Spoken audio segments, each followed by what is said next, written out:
Welcome to another one of my trip reports. Today, I'll be flying with... Actually, let me explain first. Originally, I was supposed to be flying to the island of Okinawa from Tokyo Narita Airport the following day with Jetstar Japan. However, this all changed when I got this delightful email whilst wandering around Narita Airport. The reason for my flight's cancellation was due to Typhoon Cannon being a menace and moving in a southerly direction towards Naha. Now the problem I faced is how do I get to Shanghai before August 7?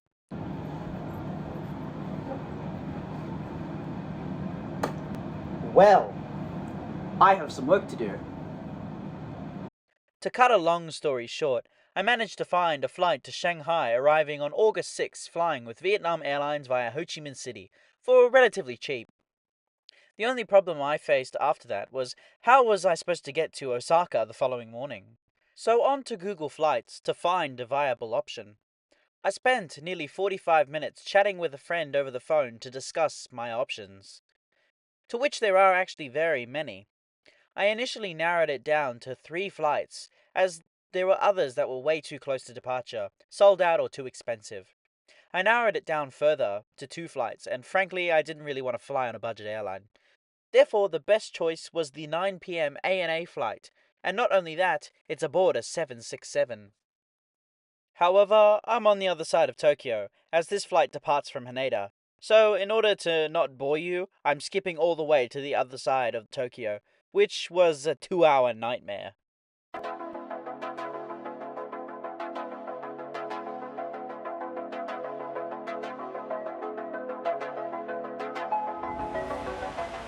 So now the actual trip report begins. We continue the video at Tokyo Haneda's Airport Terminal 2, where I had just been dropped off by the airport limousine bus. Terminal 2 here at Haneda is the primary terminal for ANA's domestic operations. Inside the check-in area are many different self-serve check-in kiosks with many different language options available. These kiosks are honestly the best I've ever seen. They are incredibly informative and are nearly as efficient and effective as the online booking process itself.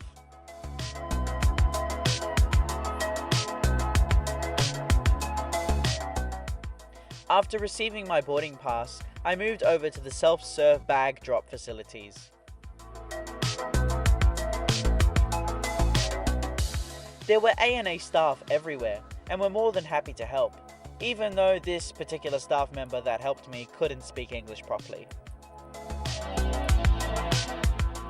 These bag drop stations are some of the most unique I've ever seen, as instead of placing my bag on a conveyor belt, the conventional way, I placed my bag on a tray which rotates, sending my bag on its way. Once my bag was sent away, I made my way towards the closest security checkpoint.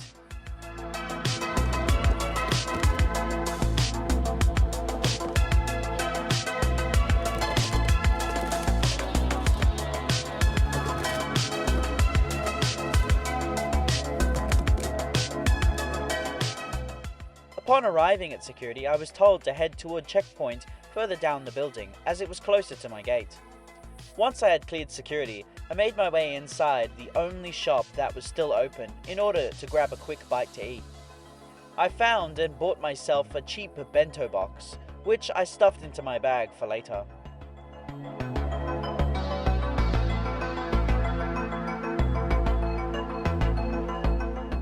The walk to gate 58 was fairly easy, as the gate was only a few gates away, and it took approximately 3 minutes to walk there. One thing Japan is famous for is the millions of vending machines spread across the country. In most of them you'll find Pocari Sweet, water, coke, juices, soft drink, teas, and sometimes alcohol. While sitting on my phone watching YouTube, my ride tonight pulled into the gate. Tonight's aircraft is a Boeing 767-300ER, registered as Juliet Alpha 618 Alpha. This particular 767 was built brand new for ANA in 2009, making this aircraft nearly 14 years old. Boarding tonight commenced from gate 58, 15 minutes before departure.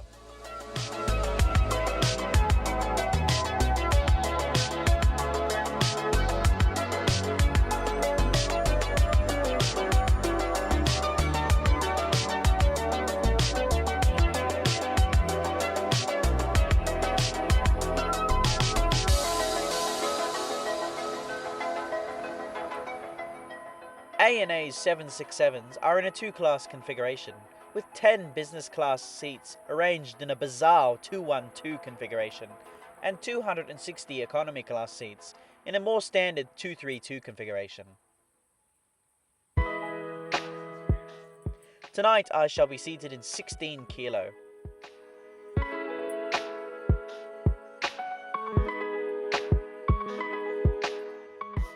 The economy class seat has 31 inches of pitch and 17.5 inches of width. There is a standard tray table with a cup holder cutout that moves back and forth. In the seat pocket, you'll find a safety card and air sickness bag only. Above are individual reading lights only. On the armrest is the controls for the radio, which is unfortunately only in Japanese. Below the seat are two USB ports.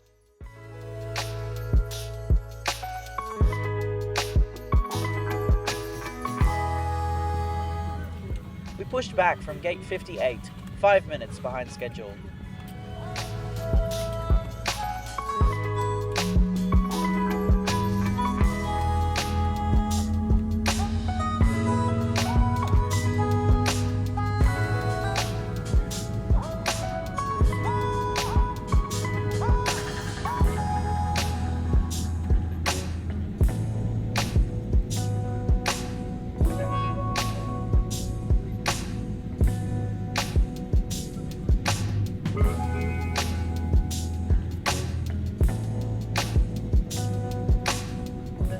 We taxied to runway 16 right via Romeo, Echo 6, Charlie, Juliet and Alpha 10. Now please enjoy this simulated takeoff footage.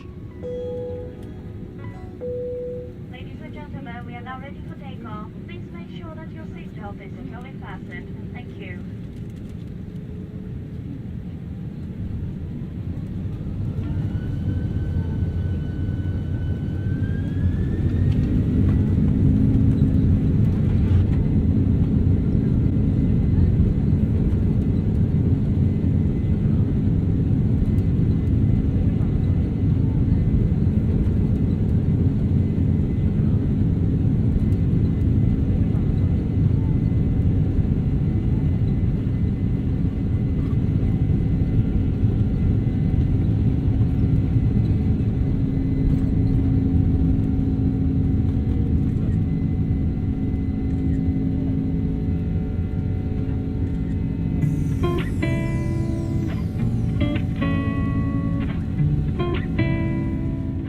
After takeoff, we turned right, setting a westerly course towards Osaka.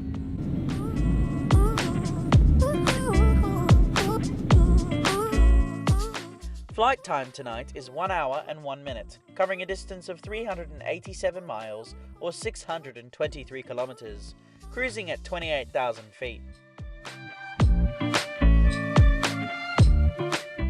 Whilst climbing, we passed near Atami in the Shizuoka prefecture. At boarding, all passengers were offered complimentary earphones, which are fairly decent, but are pretty much useless to me, as the radio is all in Japanese. On board the aircraft is complimentary Wi-Fi, however, as I am a foreigner, I never seemed to be able to get it to work. Soon, the crew began a short drink service. There were 4 choices: green tea, water, coffee, or juice. I chose the apple juice, which was the bottled kind, but still fairly acceptable. As we flew past the darkened Mount Fuji, another major city appeared below, which was Nagoya in the Chubu prefecture. On board ANA's 767s are 4 bathrooms, 1 for business and 3 for economy.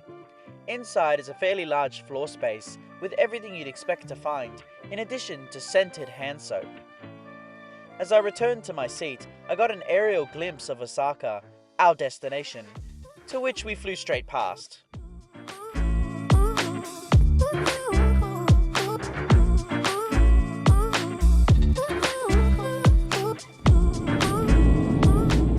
Soon we commenced our descent into Osaka.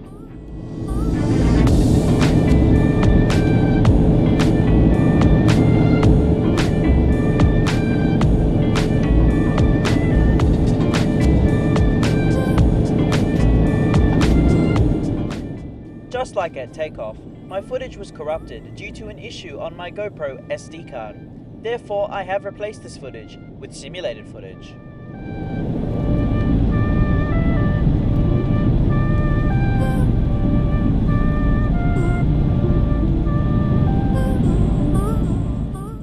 Now please enjoy this simulated landing.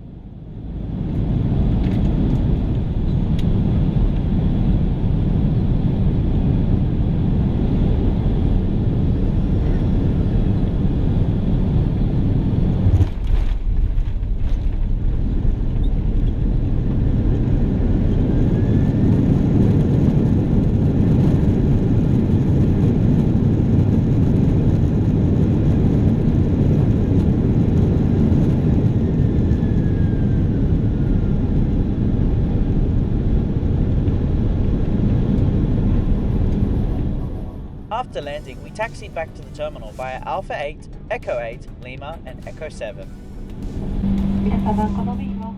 We pulled into gate 26, 4 minutes behind schedule.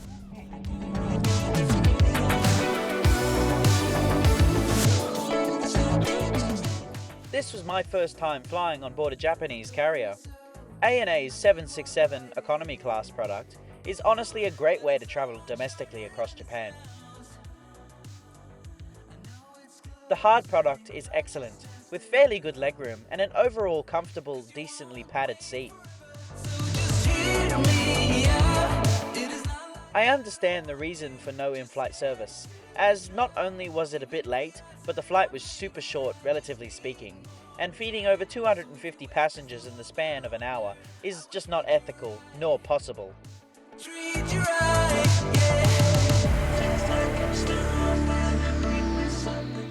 One of the drawbacks to the hard product is that the hole for the cup is exposed to your leg, and with just the wrong movement or turbulence could lead to, shall we say, an undesirable situation.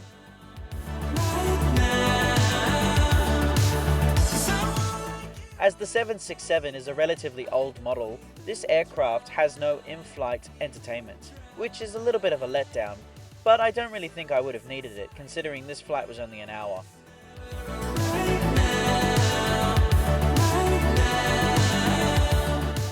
Overall, I enjoyed the flight, and I'm looking forward to the next time I fly on ANA. Maybe in a different class or aircraft. Only time will tell.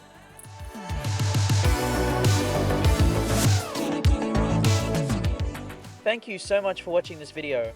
I hope you enjoyed it. Please like, comment, and subscribe. Make sure to check out my other videos, and don't forget to push that notification bell, if you enjoy my content, that is. And I hope to see you again in the next one. See you later! You leaving tomorrow at dawn. Ooh, and then you asked me if I would